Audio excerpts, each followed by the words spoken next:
what do you really look for now that maybe you didn't look for before, before Cristaux? And I guess how do you feel that that's changed you in some of your recruiting endeavors, for what we're going to do next and how we're growing in the future?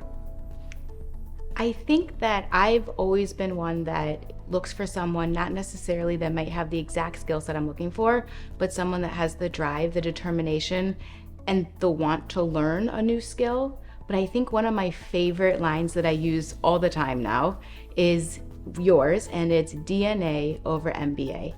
And if you find someone with the right core that you know they're going to fit in, but that they're going to work their butt off, not because it's a job, but because they want to, you've found the right person.